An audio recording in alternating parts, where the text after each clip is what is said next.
A 25-year-old teacher married the 68-year-old school principal. However, on their first wedding night, his secret was revealed, and everything changed. A heartbreaking story. My name is Sarah, and when I was 25, I made a choice that had my small town of Greenfield, Ohio, buzzing for months. I married Arthur Kensington, the principal of the high school where I taught English literature. He was 68.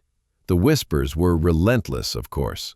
In the teacher's lounge, in the aisles of the local grocery store, I could feel the stares. They saw a young woman chasing a fortune, a naive girl being taken advantage of. They saw everything but the truth, or at least the truth as I understood it then. Arthur wasn't just the principal. He was an institution. A kind, distinguished man with silver hair, a gentle voice, and eyes that held what I mistook for profound wisdom and a deep, lonely sadness. I'd lost my own parents in a car accident when I was 19, and I'd spent my early 20s feeling adrift. I craved stability, a sense of permanence. Arthur offered that. Our conversations weren't about parties or the fleeting trends my peers were obsessed with. We talked about poetry, history, the changing seasons. He'd courted me with the quiet dignity of a man from another era. We'd take long walks in the park, his hand gently resting on the small of my back. He'd bring me a single white rose every Monday morning, left on my classroom desk before the first bell. He told me he hadn't felt such a connection since his wife Helen passed away from a sudden illness a decade ago. He said I brought light back into his big, empty house. And I believed him. I convinced myself that love wasn't about age, but about the meeting of two souls. His soul felt like a safe harbor. The wedding was a small, elegant affair at his sprawling, two-story Victorian home on the edge of town. The house itself was like him, impressive, a bit dated, but full of character. It had dark wood paneling, shelves overflowing with leather-bound books, and the faint, pleasant scent of old paper and lemon polish. My few friends who attended looked on with forced smiles, their eyes darting around at the expensive antiques and oil paintings. I wore a simple, classic lace dress, feeling like a character out of one of the novels I taught. Arthur looked at me with such tenderness, his eyes crinkling at the corners. "My beautiful Sarah," he whispered as we said our vows in the sun-drenched living room. "You've made an old man incredibly happy." As the evening wound down and the last of the caterers packed up, a strange quiet settled over the house. It was just the two of us, our wedding night. I felt a flutter of nervousness, the kind any new bride would feel. The air was thick with anticipation. He led me upstairs, his hand cool and dry in mine. The master bedroom was enormous, dominated by a heavy, four-poster mahogany bed. Everything was meticulously arranged, almost like a museum exhibit. It was clear this was his room, Helen's presence long since erased. "I have a gift for you, my dear," he said, his voice softer than usual. He gestured to a large, ornate wooden chest at the foot of the bed. It looked ancient. I had it brought down from the attic. I hoped you might wear it. For me. I smiled, touched by the gesture. I knelt on the plush oriental rug and lifted the heavy lid. Inside, nestled in layers of yellowed tissue paper, was a dress. It was a vintage gown, a style from maybe the late 1980s, made of pale blue silk with a high neckline and long, puffed sleeves. It was beautiful, but it felt specific, odd. "It's lovely, Arthur," I said, trying to keep the confusion out of my voice. It belonged to someone very dear to me," he said, looking past me, his eyes focused on something far away. "Please, put it on." The request hung in the air, shifting from sweet to strangely insistent. The romantic mood began to curdle just slightly at the edges. But I dismissed it. He was an older man, sentimental. This was his way of sharing his past with me. I took the dress into the adjoining bathroom to change, the smooth, cool silk feeling alien against my skin. When I emerged, he was standing by the window looking out at the dark garden. He turned and his face changed. The gentle smile was gone, replaced by an expression of raw, aching reverence. It wasn't the look of a husband admiring his new bride. It was something else entirely, something unsettling. Eleanor, he breathed, the name a ghost on his lips. You look just the same. My heart did a slow, painful thud against my ribs. Arthur, you called me Eleanor. He blinked as if waking from a dream. The warm, familiar mask of the principal slipped back into place. Oh, my dear Sarah, forgive me, a slip of the tongue. The emotion of the day? It's overwhelming. Eleanor was a name from a long time ago. He waved a dismissive hand, but his eyes didn't meet mine. The room suddenly felt colder. The grand, romantic bedroom now seemed like a stage, and I was an actress who didn't know her lines. He didn't move toward me, didn't try to kiss me or touch me. Instead, he just stood there, watching me in that strange, heavy way. The silence stretched, thick and uncomfortable. I felt a desperate need to fill it, to make things normal again. It's a beautiful house, Arthur. You've lived here a long time? I asked, my voice sounding thin and reedy. He nodded slowly, his gaze still fixed on me, or more accurately, on the dress I was wearing. Since before you were born, Helen and I bought it together, but it was never truly hers or mine. He took a step forward, and for a moment I thought he was going to embrace me. But he just reached out and lightly touched the silk on my sleeve, his fingers barely making contact. This house holds a lot of memories, some beautiful, some difficult. There's a part of it you haven't seen yet. I kept it locked. I wasn't ready. But now that you're here, I think it's time. A chill that had nothing to do with the evening air snaked up my spine. A locked room? My mind, conditioned by the Gothic novels I loved, flew to dark places. But this was real life. This was Arthur, my kind, gentle husband. What room? I asked, trying to sound curious, not terrified. Come, he said, turning and walking out of the bedroom. His command was soft, but it carried an undeniable weight.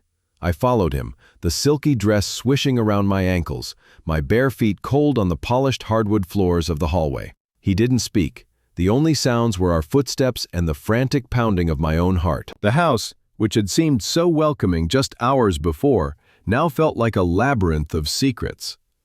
The portraits on the walls seemed to watch me pass, their painted eyes full of pity. We walked to the far end of the upstairs hallway, to a door I hadn't even noticed before. It was plain, white, and unassuming, except for the small, ornate brass lock on the knob. Arthur pulled a single, old-fashioned skeleton key from his pocket. The click of the key turning in the lock was unnervingly loud in the stillness. He pushed the door open, but he didn't enter. He stood aside, gesturing for me to go in first. A wave of cool, stale air washed over me, carrying a cloying, dusty scent of dried flowers and old perfume. I hesitated on the threshold. "Arthur, what is this?" My voice was a whisper. "Go on," he urged, his voice thick with an emotion I couldn't place. "It's for you." Stepping inside felt like stepping back in time. The room was a girl's bedroom, but one perfectly preserved from another decade. A canopy bed with a frilly, lace-trimmed duvet. A white vanity table with a silver-backed brush and comb set laid out just so. On the walls, instead of the stoic oil paintings from downstairs, were posters of bands from the 80s and framed photographs. Dozens of them. My eyes scanned the photos, and the air left my lungs in a silent scream. In every picture, a young woman with my face smiled back at me. It was me, the same green eyes, the same sprinkle of freckles across the nose, the same way my mouth quirked up on one side when I smiled. My hair was styled differently, bigger and feathered in the fashion of the time. And her clothes were dated, but there was no mistaking it. It was like looking into a funhouse mirror that reflected a version of me from a life I'd never lived. I walked, as if in a trance, toward a large, framed portrait on the dresser. It was a professional studio photo. The girl was wearing the exact same pale blue silk dress I had on. She was maybe 23, 24 at most. Young, vibrant, beautiful. Under the photo, a small brass plaque was engraved with a name and 2 dates. Eleanor Kensington, 1965 through 1989. She was my daughter. Arthur's voice came from the doorway, cracking with a grief so raw it was terrifying. I spun around to face him. His face was a mess of tears, his body trembling. The distinguished principal was gone, replaced by a broken old man. My Eleanor, my only child, she died. A car crash, 30 years ago.